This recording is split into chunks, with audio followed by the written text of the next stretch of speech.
All right, welcome everyone. Let's dive right in today. We're looking at the EB-5 visa program. The one that's been causing all this buzz lately. Yeah, it's definitely been making headlines. Right. It's where foreign investors, they can get U.S. residency by investing in American businesses, the ones that create jobs here. Hmm. And we've got a really interesting source today. It's a document that's basically like a cheerleader for this whole EB-5 program. It's really trying hard to counter all the criticisms it gets. Oh, interesting. Yeah. So get ready because we're about to go deep into this program that's, well, it's kind of reshaping the American dream, one investment at a time. Sounds like a fascinating one. Definitely. So maybe just to start us off, could you give us a quick rundown of what the EB-5 program is all about? Like the basics. Sure. Basically, the EB-5 program offers foreign investors a way to become U.S. residents. If they invest a certain amount of money in American businesses, and those businesses, well, they have to create jobs for U.S. workers. Okay, so it's not just about handing over a big check. There are actual requirements and regulations they need to meet. Oh, yeah, absolutely. There are specific requirements, not just how much they invest, but also how many jobs they create. And there's a whole, like a mountain of regulations that they have to follow. And that's where it gets really interesting. Yeah. Our source here, it claims that this program has brought billions, like billions of dollars into the U.S. economy and created tons of jobs, all without using any taxpayer money. Sounds impressive, right? Yeah, on paper, it sounds fantastic. Yeah. But what's the reality of it all? Like, what kind of impact do these investments really have? Well, the source is right about the huge amounts of money and jobs, but it's not your typical investment scenario. This funding often goes into areas that most investors wouldn't touch, like think underserved communities or big infrastructure projects. Oh, okay, I see. Or businesses and sectors that have trouble getting traditional financing, like healthcare facilities or those projects trying to revitalize struggling neighborhoods, places where banks are a little, hesitant to lend. Risky? Yeah, exactly. And that's where EB-5 investors kind of step in. They bridge that gap. So it's not competing with existing funding. It's more like filling a void, Yeah. right? Going where the money doesn't usually flow. That's a good way to put it. Interesting. And our source calls it a bridge, connecting investors to projects that really need a financial boost. But does it actually work? Like, does it really help to even out those regional economic disparities in the U.S.? Is it really making a difference? Well, that's the million-dollar question, isn't it? It is. There is some evidence that it can help revitalize struggling areas. We've seen projects funded through EB-5 that have brought new businesses, new jobs to rural communities, the ones that are facing decline, Yeah. or even helped revive struggling urban areas. So it can bring those areas back to life. Well, the hope is that by attracting these investments, the EB-5 program can create this ripple effect, boost the economy, create more opportunities, but actually measuring that impact. And whether it's a lasting change, that's tricky. Yeah, I can see how that would be difficult to track. Very complex. Lots of moving parts. Absolutely. Now, something I noticed is that our source seems pretty focused on the benefits for Canadians. Hmm. And they're not just talking about, getting a green card. They're suggesting it has a bigger impact on the U.S.-Canada relationship. Hmm. So what is it about the EB-5 program that makes it particularly attractive to Canadians? Well, think about it. Canada and the U.S., our economies are really closely tied together, right? Oh, definitely. So the EB-5 program, it offers a pretty unique opportunity for Canadian entrepreneurs, and investors. It's a way to expand into this huge market that's like right next door. Plus, they can diversify their investments and build stronger networks professionally across the border. So for a lot of Canadians, it's not just about living in the U.S., it's about tapping into all this potential, all these resources of this big interconnected economy. So it's like building a stronger economic bridge between the two countries. Exactly. More collaboration, closer ties. Yeah, more collaboration. That makes sense. And it lines up with what our source is saying about, strengthening international relationships through this program. Right. And this actually connects to a much bigger global trend. Oh, what's that? Well, investor visa programs are popping up all over the place. That's right. It's becoming a global thing. Our source even points out that with all these other countries like Canada, the UK, Australia, they're all doing similar things. And they argue that the U.S. needs to keep up, stay competitive in this global race for talent and capital. And they think EB-5 is the key to doing that. It's an interesting argument. It is. So can you help us understand this whole concept of global mobility a little better? Like, How does EB-5 fit into how the world economy is changing? Okay, so think about it this way. We live in a world where people, ideas, money, it's all moving across borders all the time, right? Yeah, it's constantly shifting. Exactly. And these programs like EB-5, they're basically a reflection of that. They allow individuals and money to go after like the best opportunities. Doesn't matter where they are in the world. So it's like this global competition for talent and investment. Exactly. Everyone's trying to attract the best and the brightest, Hmm. but I imagine that creates some new challenges too, right? Oh, definitely. It's a double-edged sword, this whole global mobility thing. How so? On the one hand, it can be a real driver of economic growth, sparks innovation, leads to more cultural exchange, which is always a good thing. But on the other hand, it can also mean more competition for jobs, for resources. Makes sense. And then there are concerns about brain drain, skilled people leaving their home countries. And then, of course, there are the social and political impacts. It gets pretty complex. A tangled web. That's one way to put it. Okay, so we've seen the good side of EB-5, economic growth, job creation, stronger international ties. But let's flip the coin now. What about the criticisms? Our source, it tries to address those two. Right. They highlight 4 main points that people have problems with. First, there's the argument that the U.S. economy, well, doesn't really need EB-5 anymore. Second, people are worried it's driving up housing costs, especially in places like California where it's already so expensive.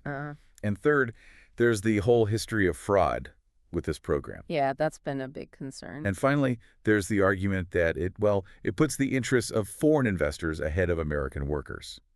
So let's break those down one by one, starting with the idea that the U.S. economy doesn't really need EB-5 anymore. What are your thoughts on that? Well, it's true that the U.S. economy has been growing pretty steadily since the 2008 recession. Right.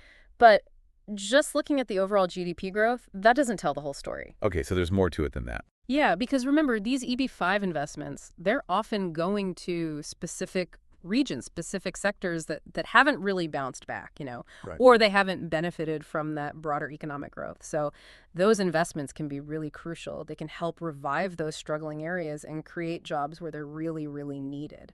So even though the overall picture might look good, there are still areas that need a boost. Exactly. And EB-5 can provide that targeted help. Okay. Okay, that makes sense. But what about this issue of housing affordability? Is it fair to say that EB-5 is actually making things worse, especially in those already expensive areas? Well, that's a tough one. It's complicated. The impact of foreign investment on housing markets, it's not a simple equation. Right. The source we're looking at, they argue that EB-5 investments, they often go towards large development projects, including, affordable housing initiatives. Oh, so they are contributing to creating more affordable housing. Well, that's the idea. They say that by building more housing, increasing the overall supply, it can help to ease the pressure on the market and make housing more accessible. I see. But critics argue that even with those affordable units, these developments, they can still contribute to gentrification. Oh, right. And they can push out the people who already live there. So it's like a double-edged sword again. Yeah, kind of. Even if they're building more affordable housing, it might not be enough to offset the increased demand and the rising prices in those already competitive markets. Right. So it might not be the complete solution everyone hopes it to be. Right. And it shows that even programs with, good intentions can have these really complex effects on communities. Yeah. Effects that are sometimes hard to predict. Unintended consequences. All right, let's move on to the next one. The fraud issue. Okay.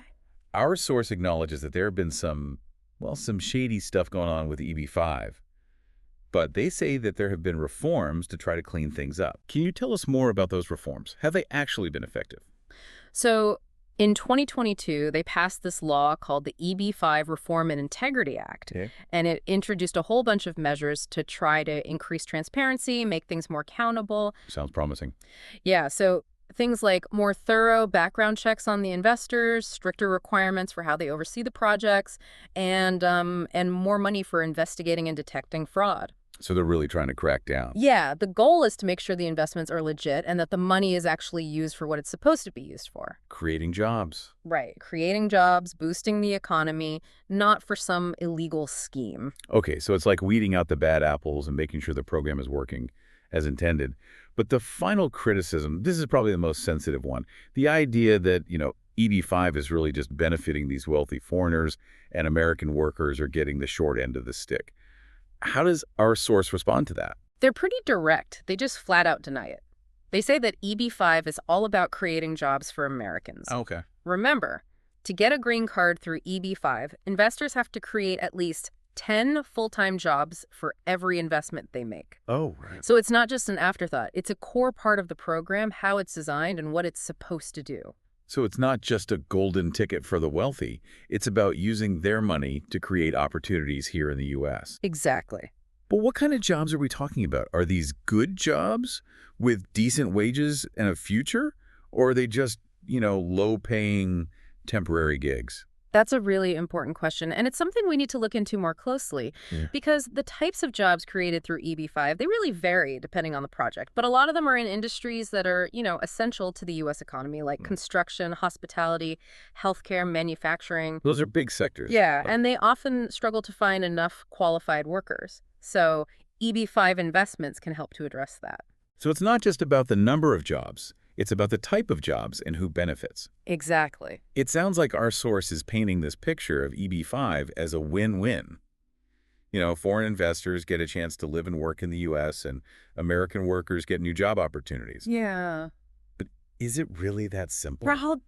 Probably not. I mean, like with any big program like this, there are always going to be downsides and nuances that we got to think about. Right. It's never as straightforward as it seems at first glance. Exactly. And the EB-5 program, well, it's not just about economics, It's part of a much bigger picture, a web of political and economic forces that are all pushing and pulling. So even though our source is really gung-ho about EB-5, it's not a simple yes or no kind of thing. Right. There are some legitimate concerns and complexities we need to dig into. Definitely. So it's not about just accepting or rejecting the whole program outright. It's about really understanding those potential benefits and drawbacks and seeing how they fit in with, the bigger goals of immigration policy and economic development. Exactly. We need to look at the whole picture. Okay, so let's zoom out for a second. We talked about the economic side of EB-5, the housing affordability debate, the job creation arguments. If someone's just tuning in now, just hearing about this program for the first time, what's the one thing they should take away from all this? What's the big takeaway about EB-5? That's a good question. I think the most important thing to understand is that EB-5 is all about trying to find a balance between all these competing interests. Okay, I like that, finding a balance. Yeah, because it's a tool, right? It's a tool to attract foreign investment, stimulate the economy. But it also brings up some big questions about fairness, about access, and about, how different parts of society are affected. It's like you're trying to walk this tightrope. Yeah. You want to get all the good stuff from foreign investment without hurting American communities or workers. That's a perfect analogy. And it sounds like there's no easy answer, no magic formula. Nope, not at all. And that's exactly why these conversations are so important. We have to look at the program closely, weigh the evidence, and consider everyone's point of view. So it's not about saying EB-5 is good or bad. It's more about, like you said, understanding the trade-offs. Right. The complexities and those potential unintended consequences. It all kind of comes down to, it depends, doesn't it?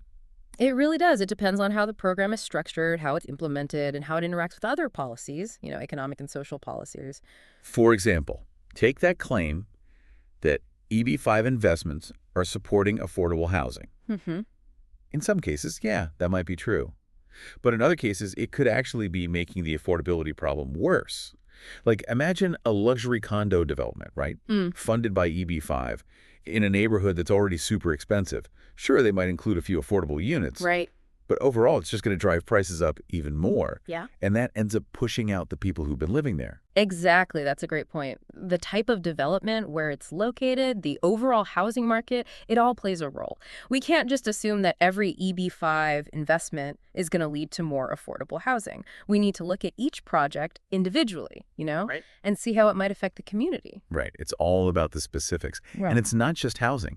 Our source talks about how EB-5 creates jobs, but they don't really get into the quality of those jobs. Are we talking about, low-wage temporary jobs, or are there real opportunities for people to build a career and earn a decent living? That's a really important point. And honestly, we need to go beyond just counting the number of jobs. Yeah. We need to look at what kind of jobs they are, how much they pay, and what the long-term prospects are for the people who get those jobs. So quality over quantity. Exactly. And, Yeah. there was this study by the Government Accountability Office back in 2017, Uh-huh. and they were worried about, how accurate those job creation estimates really were. And they pointed out that there wasn't enough data on the quality of those jobs. Interesting. So we need more transparency, better data to really figure out what's going on. Okay, what about the fraud issue? The source mentioned those reforms, but are those enough to really make sure the program is running clean?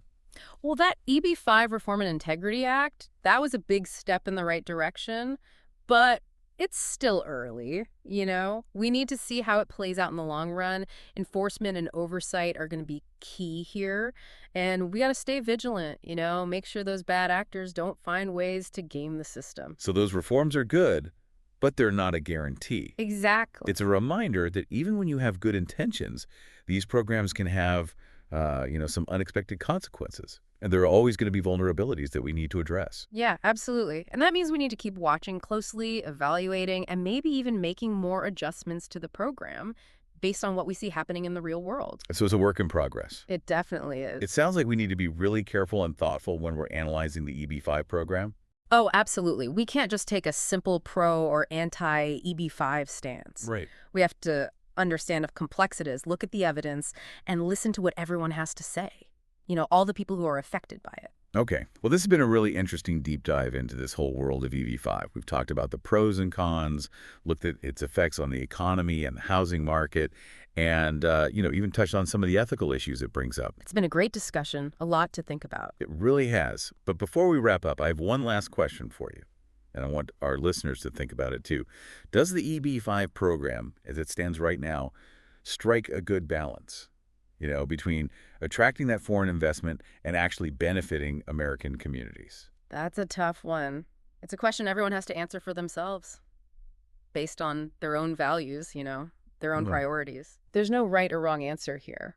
What matters is that we keep talking about it, that we're open to different perspectives, and that we're committed to finding solutions that work for everyone, for the U.S. and for the whole world. That's a great point.